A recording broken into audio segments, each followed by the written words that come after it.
to me, my X-Men. Yeah. Comment ça va les abonnés?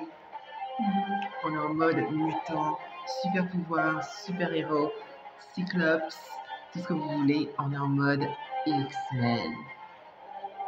Trop bien, franchement, je suis très contente de vous retrouver ce soir. J'espère que vous allez tous très bien, que vous vous portez bien, que vous avez la pêche, que vous avez tout ce qu'il faut. Là, en tout cas, aujourd'hui, il fallait absolument qu'on se retrouve. J'ai eu l'inspiration et je me suis dit, on va parler ensemble de X-Men 97, cette super série animée de Disney+, justement, qui met à l'honneur tout notre groupe de mutants préférés, les X-Men, les élèves surdoués du professeur Charles Xavier. C'est vraiment génial. Et sans plus attendre, on va plonger justement dans leur histoire. On va parler de chacun d'entre eux. Et vous aurez deux petits extraits sympathiques qui sont mes deux chouchoutes du groupe, Storm et Jean Grey. Alors, sans plus attendre, on commence. On va parler de ce beau petit monde. Alors, les voilà. J'espère que vous les voyez bien. Voilà. Donc, on va commencer justement dans les membres de cette joyeuse nation. Justement, on va commencer par... allez, on va commencer par Scott Summers. Alors, forcément, vous le connaissez bien. Scott, c'est le héros, le chef de groupe. Son pouvoir, justement, c'est de pouvoir justement avoir son laser, justement, qu'il a dans les yeux, qui lui sort tout le temps des yeux. Donc, c'est un pouvoir, justement, qui est qui est infini. Tant qu'il a les yeux ouverts, il l'utilise. Et donc, justement, Scott, ici, Scott Summers, c'est toujours le chef d'équipe, hein, comme on le connaît d'habitude. Il a voilà, toujours ce charisme, et sachant que là, on est dans un contexte très particulier parce que le professeur Xavier n'est pas là. Bon, je n'en dirai pas plus parce que je vais vous laisser découvrir. Donc, du coup, l'absence du professeur Xavier fait que la responsabilité du groupe incombe encore plus sur Scott, qui justement a encore plus à cœur de protéger le groupe, l'amener dans la bonne direction, dans une meilleure intégration justement des humains plutôt, avec les humains mutants. Donc, ensuite, nous avons Wolverine, justement, très connu, très célèbre, hein, très populaire, toujours avec ses griffes, justement, voilà, vous le voyez bien, j'espère, ouais, voilà, avec ses super griffes, justement, toujours aussi offensif, toujours aussi grognon, grincheux, mais avec un cœur, avec sa sensibilité, avec son petit cœur, avec sa petite attirance pour Jean, hein, justement, cet amour non assumé, caché, justement, qui est en lui, et en même temps, ce côté indépendant, et en même temps, ce côté, il fait partie du groupe et en même temps, il est toujours un peu indépendant. On le connaît, hein, forcément. On a Beast. Alors oui, donc l'homme, le fauve en français, qui justement, c'est un peu le scientifique du groupe. Il est très intelligent, il est toujours assez intelligent. Il arrive à détecter justement ce qui se passe, justement quand il voit de nouveaux personnages arriver. Il donne toujours son point de vue très affûté, très avisé, très scientifique, justement pour éclairer toujours le groupe. Il est toujours très intéressant, très intelligent, très smart. Ensuite, on va passer à Bishop. Alors Bishop, vous le connaissez certainement aussi. Lui, il a son pouvoir, c'est en fait quand il reçoit des charges d'énergie, il peut les renvoyer justement. Avec une lumière en passant par ses mains, il renvoie en fait les pouvoirs qu'on lui envoie. Il absorbe et il renvoie. C'est assez incroyable, hein, justement. Donc lui aussi, c'est un bon allié qui justement se bat aussi, voilà, qui est protecteur, qui est bienveillant envers le groupe. Il est assez discret, assez mystérieux, mais en tout cas bienveillant. Voilà. Ensuite, nous avons le blagueur du groupe, Morph. Alors lui, il est un peu comme, je ne sais pas si vous le voyez bien, voilà, Morph, la lumière, les reflets, voilà, là c'est mieux, voilà, je pense que c'est mieux, voilà. Donc Morph, en fait, c'est le blagueur du groupe, quoi, justement, du fait qu'il arrive à changer d'apparence tout le temps.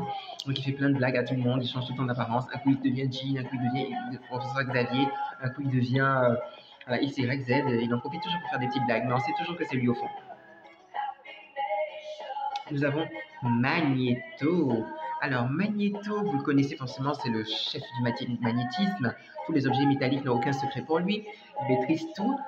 Tous ces objets-là, et tout le magnétisme, la gravité, tout ça, il maîtrise. Il est vraiment très puissant aussi. C'est un ami de longue date du professeur Charles Xavier qui va se retrouver justement avec de nouvelles responsabilités, avec un héritage légué par le professeur Xavier qui est vraiment qui lui pèse lourd. On va dire que ça lui pèse lourd. Il ne s'attendait pas à recevoir ça. Personne ne s'attendait à ce qu'il reçoive cet héritage-là de la part du propre Xavier. Et il va le recevoir et c'est un héritage qui est assez lourd à porter. Vous en saurez plus en regardant les épisodes. J'essaie de ne pas vous spoiler.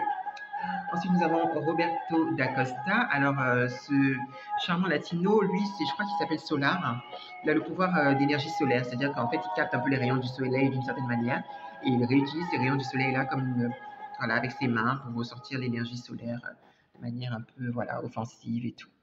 Donc, il est assez incroyable aussi voilà, dans son genre. Ensuite, nous avons la petite Jubilé.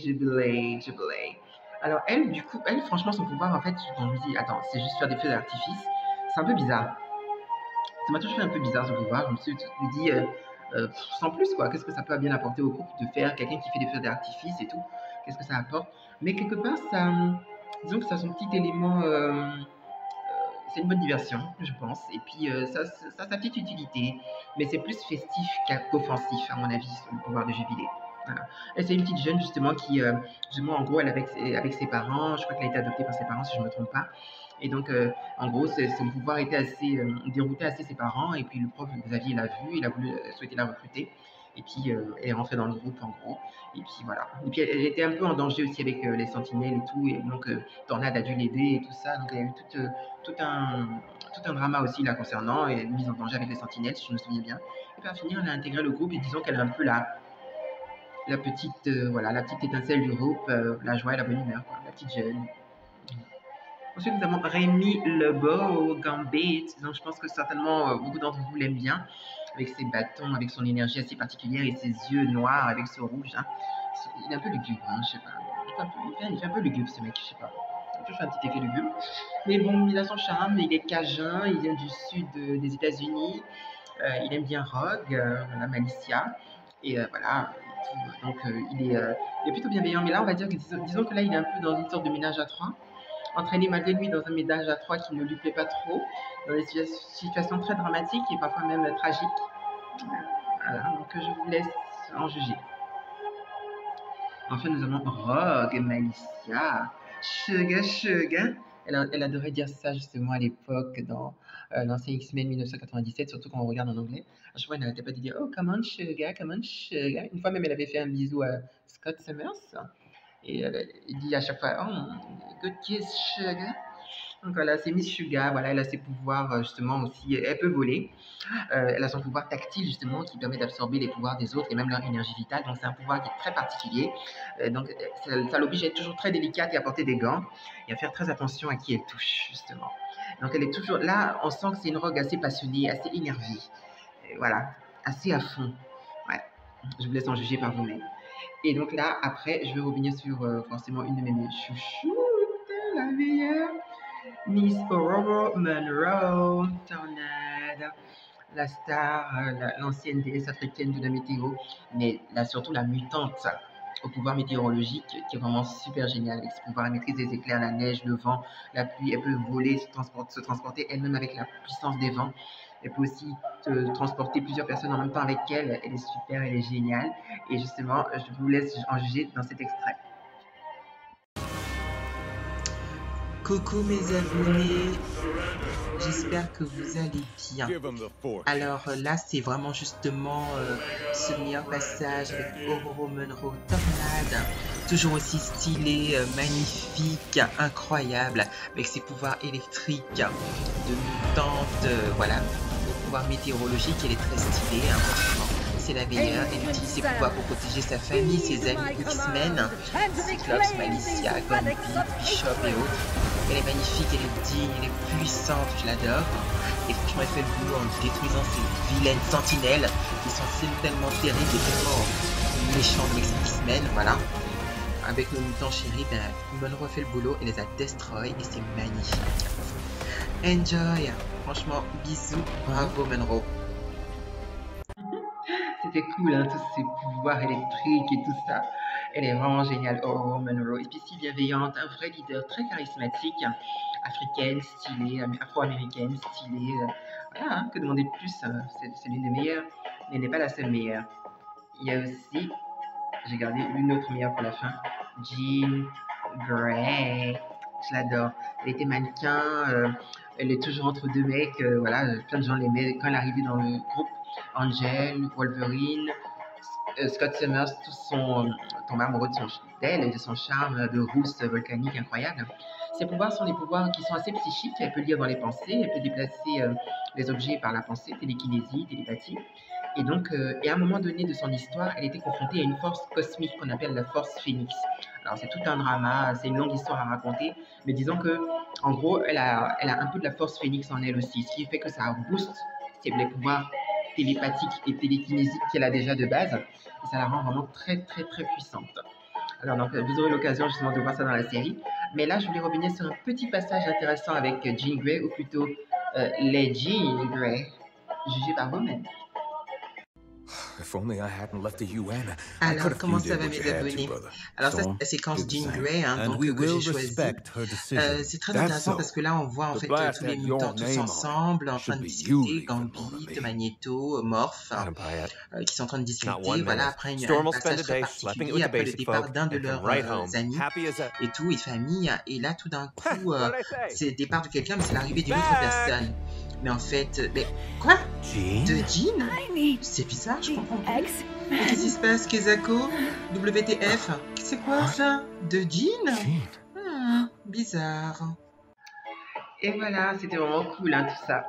Alors justement, qu'est-ce que vous en avez pensé? Moi, franchement, je donne un véritable 10 sur 10 à cette série X-Men. X-Men 97. Voilà, attends, j'essaie de bien mettre, voilà, vous puissiez bien voir. Non, c'était vraiment génial. Franchement, je me suis super bien amusée avec X-Men 97. C'est vraiment, vraiment génial. J'ai adoré. J'ai passé un super bon moment entre justement la nostalgie justement des anciens épisodes que j'avais vus à l'époque. Je n'avais pas tous vus, mais bon, on comprend quand même. Même si on n'a pas vu, on comprend quand même assez ce qui se passe. Donc, j'ai vraiment kiffé. Franchement, kiffé d'être revenir encore avec tous mes mutants préférés, les X-Men. C'est un bon 10 sur 10 pour cette série d'animation qui respecte les comics et en même temps qui apporte ce vent de fraîcheur, qui apporte d'autres événements, des événements inattendus qu'on ne va pas vraiment pas voir venir. Voilà, j'en perds mes mots. Voilà, des événements qu'on ne voit pas venir, des trucs qui surprennent. Et c'est dramatique, en même temps c'est stylé, en même temps c'est dessin animé, c'est génial. Et en plus, il paraît que la série a été renouvelée pour une saison 2 et 3. Alors, pour dire à quel point c'est génial. Franchement, c'est génial. Si vous aimez les X-Men, le drama, en même temps le fun, les super pouvoirs, l'ambiance X-Men Marvel, vous allez kiffer. Franchement, vous allez kiffer. Moi, j'adorais. 10 sur 10 pour cette série. Alors, qu'est-ce que vous en avez pensé de X-Men 97? Donc, n'hésitez pas à me dire dans les commentaires. Likez, partagez, abonnez-vous. Il y a encore plein de choses super à les raconter. Les super séries arrivent encore et autant que possible. J'en parlerai avec plaisir avec vous. Donc, plein de gros bisous. Super X-Men, vive les X-Men, vive Marvel, vive Disney+. Gros bisous à tous.